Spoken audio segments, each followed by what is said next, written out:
Bonjour, Anin.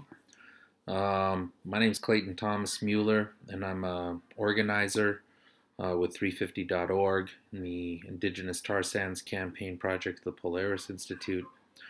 And I spent the day today, witnessing the National Roundtable on Murdered and Missing Indigenous Women and Girls.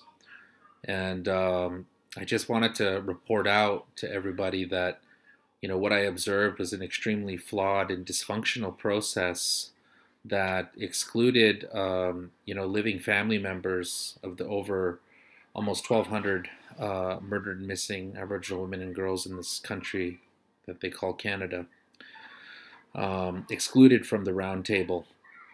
And they had set up a People's Roundtable Forum at Carleton University here in Ottawa, dozens of blocks away from where the actual roundtable with the politicians and the chiefs was occurring at the Marriott Residencies Hotel in downtown Ottawa. And, it was really, really sad today to see, people like John Fox, whose daughter Cheyenne Fox was murdered in Toronto, and many other living family members show up and try to gain access to both the press event and the actual room of the roundtable itself. I looked in the room and I actually live tweeted a picture from in the room, which you can see at Cree Clayton on Twitter. There were a lot of empty seats in there, definitely almost 100 empty seats in there, that some of these family members who, are carrying a lot of wounds and a lot of sadness still, a lot of unresolved questions about justice. They could have easily let them come and sit in there and listen to the politicians. And I think, what further exacerbated, the situation was the fact that they had not allowed, they had picked, I think it was 4 family members from 4 different regions to come and speak to the politicians today and to provide testimony. We're talking over 1,200 families that have been touched by this scandal of murdered and missing Aboriginal women and girls. And when there was an intervention today by some of the families who showed up, there was a lot of conflict between family members that were able to speak inside the forum and those that were trying to gain access. And today on Parliament Hill, there were military chopters flying in military formations over, murdered and missing Indigenous women and girls' families while they were on the Hill. And, the RCMP reported that they were military and that it was just a coincidence. But, these are the kinds of colonial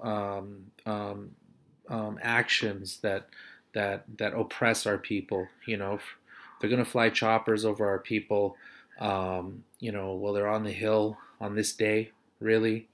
They're going to have dozens, there were dozens of police officers in uniform, both Ottawa Police and National Royal Canadian Mounted Police. There were private security contractors, as well as what I viewed as secret police, or plainclothes officers that were all at the hotel with the little ear things communicating to each other.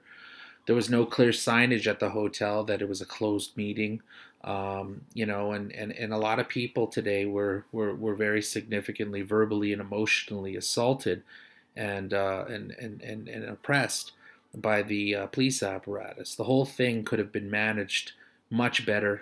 I think that by design, it was designed to alienate our people even more on a topic I think that is closest to all of our hearts, and that every one of us, whether you're Cree or Dene or Blackfoot or Anishinaabe or Mi'kmaq or Wolastoq, we've all been touched by it.